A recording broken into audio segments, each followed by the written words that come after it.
em Gênesis, no livro de Gênesis, no capítulo 16, de quem a Bíblia está falando nesse capítulo? Sobre Sara.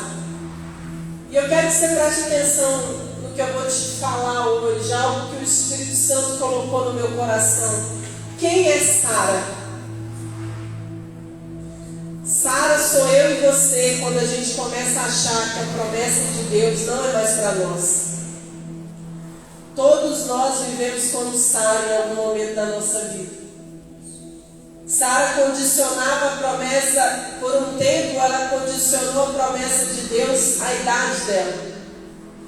Todas as vezes que a gente condiciona a promessa de Deus a algo, a gente está trazendo para a promessa de Deus uma condição humana para se cumprir. E Deus está fora das condições e dos padrões humanos. Amém? Olha o que diz aqui, ó. Estenda a sua mão se você for acompanhar, se você for ler na sua Bíblia. Coloca a mão sobre a sua Bíblia, Pai, em nome de Jesus. Eu peço ao Senhor, meu Deus, que nessa manhã a tua palavra, meu Pai, ela venha entrar no nosso coração para nos transformar, Senhor. Porque a tua palavra, ela é Espírito. A tua palavra, Senhor, ela é vida. E quando permitimos que a tua palavra ela entre no nosso coração, Senhor, então a esperança que foi embora, ela volta. A confiança que havia ido embora, volta. A fé, meu Pai, que muitas vezes foi perdida, ela é recuperada. E eu peço ao Senhor nessa manhã que o nosso coração seja essa boa terra, para que a tua palavra dentro de nós, Senhor, venha frutificar em nome de Jesus. Amém? O momento da palavra é um momento de guerra, sabia? Por que guerra? Porque quando a palavra de Deus ela é plantada no nosso coração, a Bíblia diz que ela não volta vazia, mas ela sai em busca de cumprir aquilo para o qual ela foi designada. É por isso que às vezes no momento da palavra você começa a pensar em outras coisas, a sua mente quer vaguear. Porque se você não se concentra, você não recebe aquilo que a palavra está querendo entregar, está querendo derramar, amém? Por isso que a gente ora antes da palavra. Então, a promessa de Deus não envelhece, a promessa não caduca, a promessa não perde a validade. Olha o que a Bíblia diz aqui em Gênesis 16, versículo 1. Ora, Sarai, mulher de Abraão, não lhe dava filhos. Tendo, porém, uma serva egípcia por nome Agar, disse Sarai a Abraão: eis que o Senhor me tem impedido de dar meus filhos. Toma, pois, a minha serva, e assim me edificarei com filhos por meio dela. E Abraão anuiu ao conselho de Sarai. Olha para mim. Sara tinha uma promessa. Tinha ou não tinha? Ela tinha a promessa de que ela seria mãe. Não por meio de outra mulher, mas que ela seria mãe. E o que aconteceu com Sara? Acontece muitas vezes com cada um de nós. Sara é a mulher que quer gerar, frutificar, multiplicar, produzir frutos, ver resultados. Mas o tempo está passando e essa mulher e esse homem que quer ver resultado, que quer frutificar, que quer multiplicar, não está vendo. Sara representa uma igreja, representa cada um de nós. Uma igreja que deseja multiplicar e frutificar, mas não está vendo nada acontecer. É os momentos da nossa vida que a gente olha para as áreas que a gente quer ver multiplicar, frutificar, resolver, e nós não vemos. O que acontece com o coração de Sara? Por causa do tempo que ela estava esperando a promessa de Deus se cumprir. ela começa a se desfazer da esperança daquilo acontecer. É a primeira coisa que começa a acontecer no nosso coração quando algo pelo qual nós oramos começa aos nossos olhos demorar a acontecer. A esperança começa a se desfazer. A nossa esperança vai aos poucos se desfazendo. E aqui, Sara está mostrando para nós o que é esperança, quando a gente vai permitindo que a esperança se desfaça no nosso coração. A primeira coisa que Sara faz é começar a se precipitar. As decisões precipitadas que tomamos, elas são uma resposta à falta de paciência em esperar que algo aconteça da maneira de Deus. Então Sara começa a se desfazer da esperança daquela promessa se cumprir, e ela começa a se precipitar.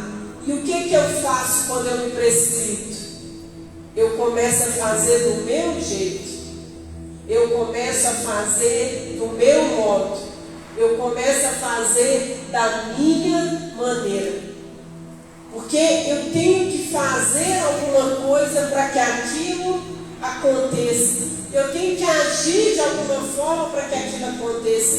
E aí vem as palavras que não precisavam ser ditas. Aí vem as atitudes que não precisavam ser tomadas, as decisões das quais a gente acaba se arrependendo. Porque às vezes você está orando tanto tempo por alguém, a impressão que tem é que quanto mais ora, pior. Aí, movido por esse desânimo, por essa esperança se desfazendo e pela precipitação, a gente começa a tomar decisões para tentar trazer mais rápido, para tentar resolver aquilo. E aí, nessa palavra, o que acontece? Sara se precipita por quê? Porque ela duvida. Olha para mim, igreja. Todas as vezes que a gente começa a tomar atitudes precipitadas, a gente está se precipitando porque no nosso coração a gente está duvidando de que Deus vai fazer. A gente começa a tentar fazer do nosso jeito porque lá no fundo a gente começou sem perceber a duvidar de que aquilo vai acontecer. E estar nesse lugar de dúvida é uma coisa muito triste. Por quê? Porque quando a gente começa a duvidar, quando a gente começa a perder esperança, quando a gente começa a se precipitar, a gente começa a alongar o tempo. A gente começa, ao invés de encurtar o tempo para aquilo acontecer e chegar na nossa vida, a gente começa então a alongar mais o tempo. Honrar a Deus, esperando, confiando, crendo, declarando a palavra, é um propósito da nossa vida. A resposta a essa honra, a resposta a essa confiança, a consequência disso é a honra de Deus, é a bênção de Deus. Então, a bênção, o Isaac chegar, aquela situação que até hoje não se resolveu mudar, isso é uma consequência, ou seja, a cura, a prosperidade, a transformação do casamento é uma consequência de um propósito. Qual o propósito? Decidir honrar a Deus, decidir confiar em Deus, decidir esperar em Deus.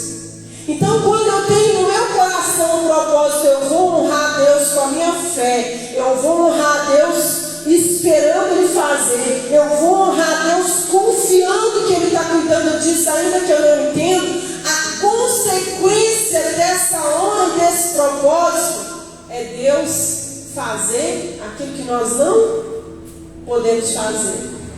E aí, a palavra de Deus mostra o seguinte: as características que Sara, quando você fala de Sara na Bíblia, tem algumas características dela que fazem a gente se lembrar dela. A Bíblia fala que Sara era uma mulher linda, a Bíblia fala que Sara gerou aos 90 anos. Fala ou não fala? Então a Bíblia traz algumas características. E a Bíblia traz também a fé de Sara e traz os momentos em que ela duvidou, os momentos em que ela desanimou, os momentos em que ela se precipitou e os momentos que ela fez do jeito dela. Por que isso? Para que a gente entenda que ainda, presta atenção, igreja, que a gente passe por momentos em que o nosso coração está precipitado, desanimado, ainda que por algumas vezes a gente tente fazer do nosso jeito, ainda que por algumas vezes a gente duvide, nós não perdemos a promessa de Deus. As nossas falhas, no sentido de duvidar, de se precipitar, no sentido de não conseguir esperar, de tentar fazer do nosso jeito, não vão anular a promessa. Olha o que está escrito aqui em Hebreus 11:11. Olha só, a Bíblia diz em Hebreus 11:11 assim, ainda falando de Sara.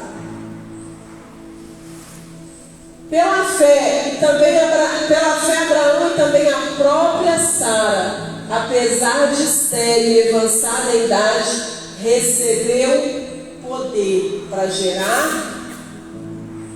O momento de dúvida de Sara não impediu que ela recebesse esse poder.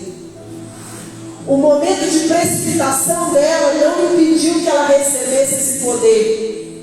O momento em que a esperança dela ia se esvaindo não permitiu que ela perdesse esse poder que ela recebeu. O que eu quero dizer para você é que o tempo pode ter passado, os anos podem ter passado, você pode ter até deixado de lado alguma coisa, considerado como perdido, justamente por causa do tempo.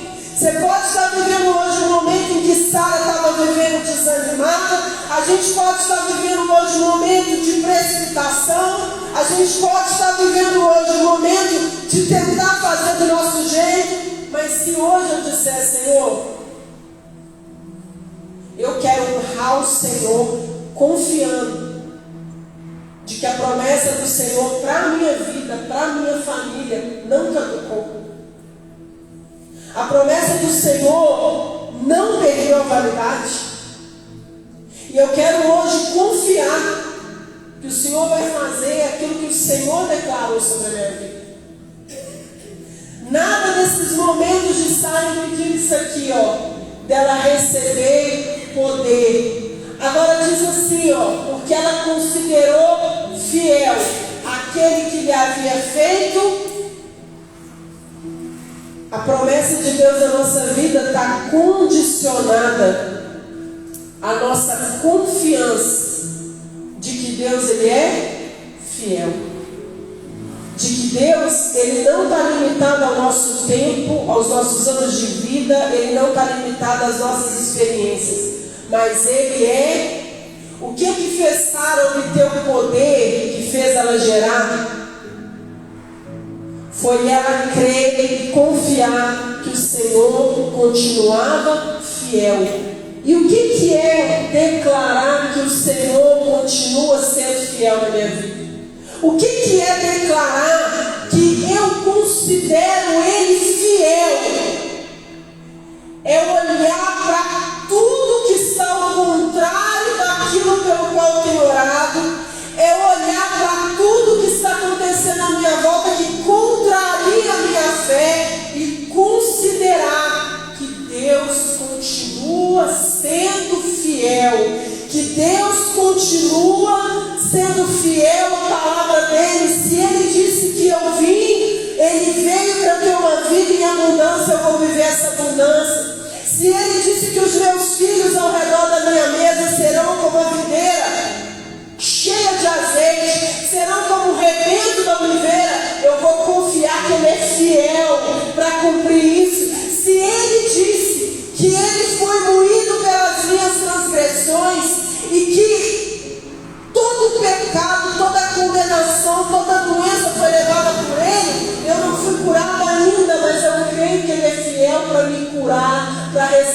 minha família, para restaurar o meu interior. Agora, esse poder que Sara recebeu é o mesmo poder, Atos 1, versículo 8, que está aqui em Atos 1, versículo 8. E eu quero falar para você uma coisa muito forte. Alfred Nobel foi o homem que inventou a dinamite, o composto químico que produz explosão. E quando Alfred Nobel fez aquele composto químico, ele precisava dar um nome. E ele foi buscar um nome para esse composto químico. Sabe qual foi o nome que ele buscou? Poder. A palavra poder no grego significa dinamis, dinamite, explosivo. Olha o que diz aqui: e receberão poder quando o Espírito Santo descer sobre vocês, e serão minhas testemunhas em Jerusalém, em toda a Judéia e Samaria e até os confins da terra. Olha o poder que Sara recebeu para ter um filho. O poder que trouxe para a vida de Sara o impossível. O poder que restaurou o corpo dela, tornou jovem o útero dela para que ela pudesse gerar.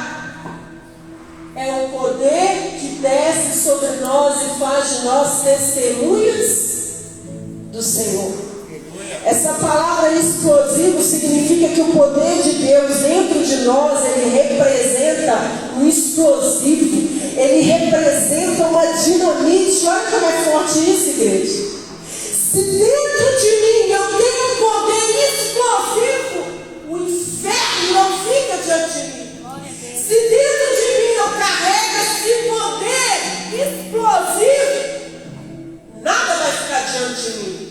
Nada é capaz de me parar, nada é capaz de me segurar, nada é capaz de me conter, nada é capaz de me derrubar.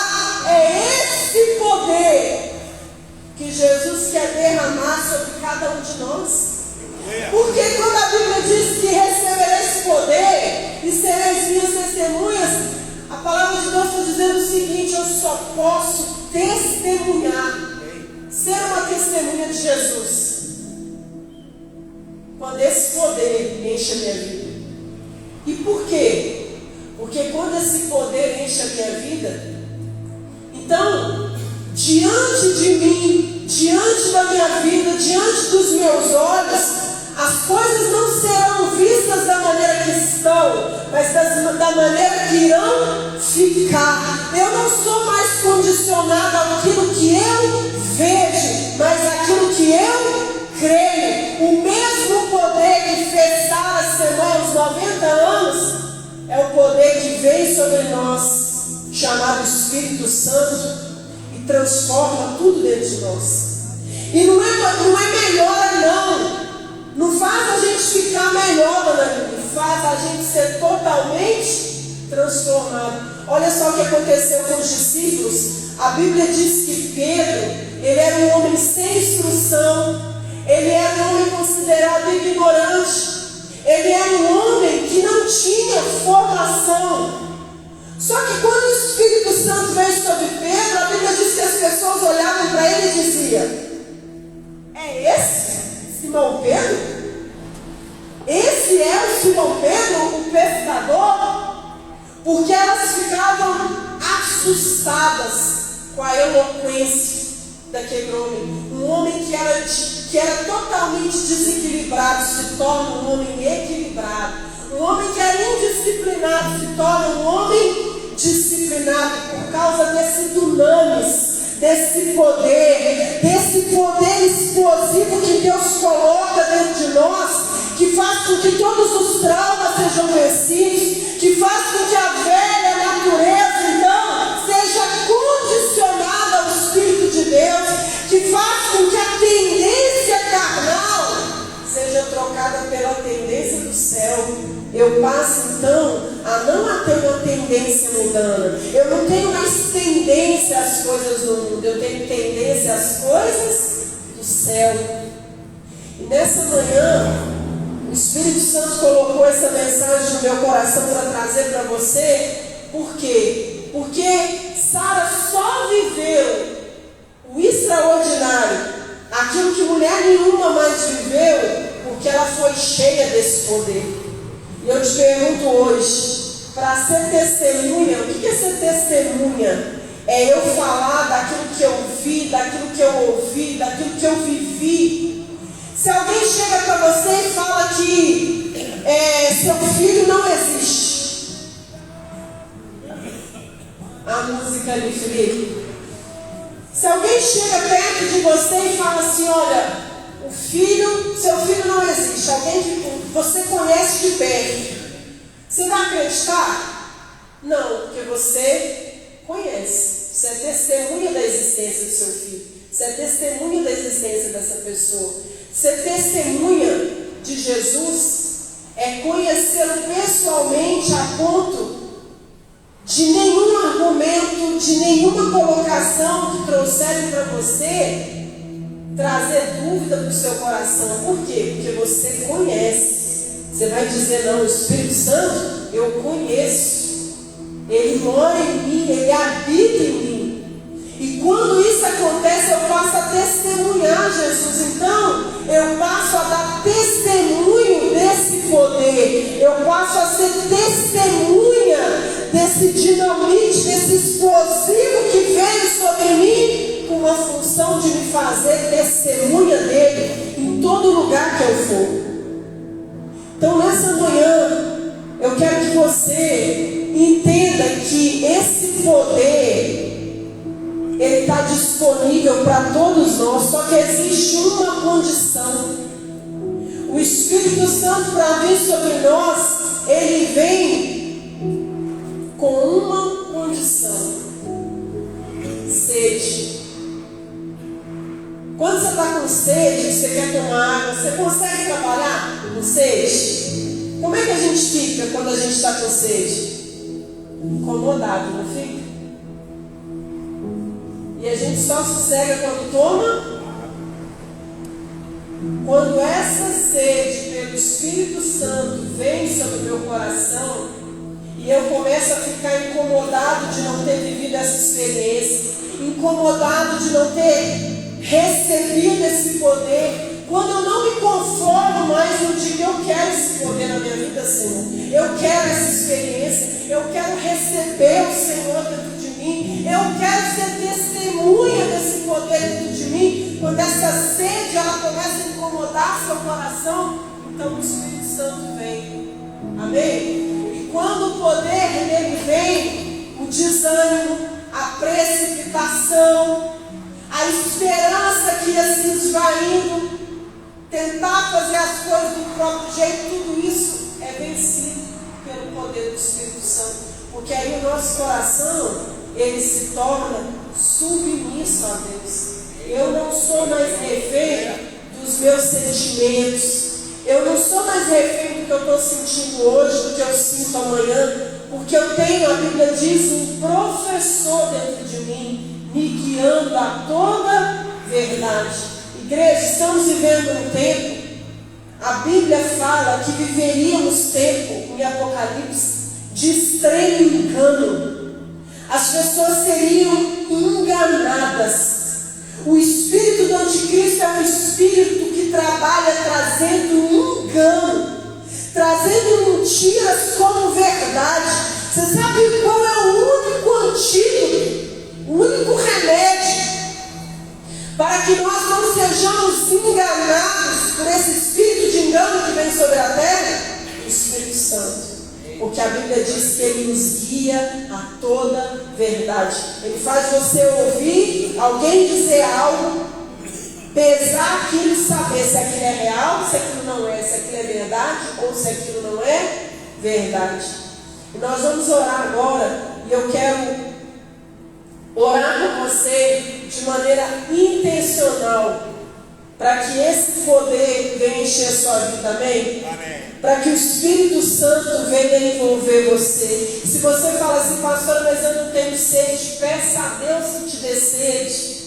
Peça a Deus, Senhor, eu quero ter sede. Eu quero ter sede de receber esse poder. Porque se Sara não recebesse o poder que fez com que o corpo dela fosse regenerado para ela gerar os 90 anos, nós não estaríamos aqui contando esse milagre.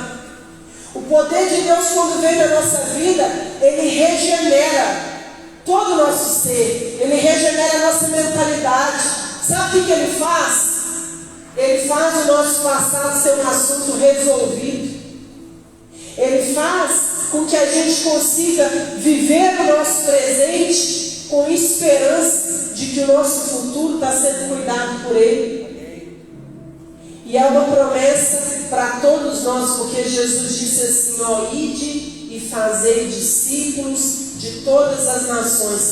Cada um de nós tem alguém para gerar. Cada um de nós. Deus, Ele vê você, mas já vê através de você quem será ganho através da sua vida. Deus, Ele vê você, mas Ele já vê quem através da sua vida será alcançado para o céu, será salvo. E quando que essas pessoas que Deus já viu serem alcançadas através da sua vida serão alcançadas? Quando nós somos revestidos desse poder. Amém? Amém? Então, fica de pé nessa manhã, você que quer ser revestido por esse poder. Porque eu vou orar e eu vou declarar e profetizar na sua vida esse poder. Para que a gente viva no meio de dupla honra, a gente precisa entender que honrar a Deus é o propósito da nossa vida. Não é uma coisa feita um dia ou outro, é um propósito diário da nossa vida. Ser a consequência de eu honrar a Deus é eu viver o sobrenatural. A consequência de eu honrar a Deus em todas as áreas da minha vida, honrar a Deus nas minhas finanças, honrar a Deus na minha casa, honrar a Deus na minha família, no meu casamento, onde eu trabalho, honrar a Deus sendo testemunha dele, honrar a Deus fazendo as pessoas olharem para mim e ver uma testemunha de Cristo, porque honrar a Deus é isso. Honrar a Deus é as pessoas olharem para a nossa vida e verem Cristo, ver Cristo nas nossas ações, no nosso comportamento, nas nossas escolhas. Quando eu faço isso, a consequência disso é Deus derramar sobre a minha vida o sobrenatural. Porque Sara considerou Deus fiel, ela viveu o que nenhuma outra mulher viveu. Você conhece alguém que ficou grávida com 90 anos? Só que aquilo que Deus quer que você viva, também ninguém viveu. Amém? Amém. Porque é para você. Então eu quero que você feche os seus olhos nesse momento.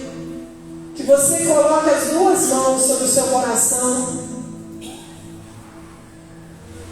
Senhor, nessa manhã, meu Pai, eu peço ao Senhor que o Senhor venha derramar desse poder, meu Pai, sobre a tua igreja. Senhor, eu peço que nessa manhã, meu Deus, o teu Espírito Santo, ele venha, meu Pai, para remover todas as dúvidas, Senhor. Sara, por um tempo, duvidou da promessa. Sara, por um tempo, achou que aquilo não era mais para ela. E quantas vezes, Senhor, nós olhamos para algo e pensamos que isso já não é mais, que o tempo para isso acontecer acabou, que o tempo agora é para os nossos filhos, quando o Senhor quer fazer através de nós, Senhor. Meu Deus, a espera fez com que Sara começasse a perder a esperança. E nessa manhã, meu Deus, eu sei que o Senhor está ressuscitando esperanças aqui hoje. Eu sei que o Senhor está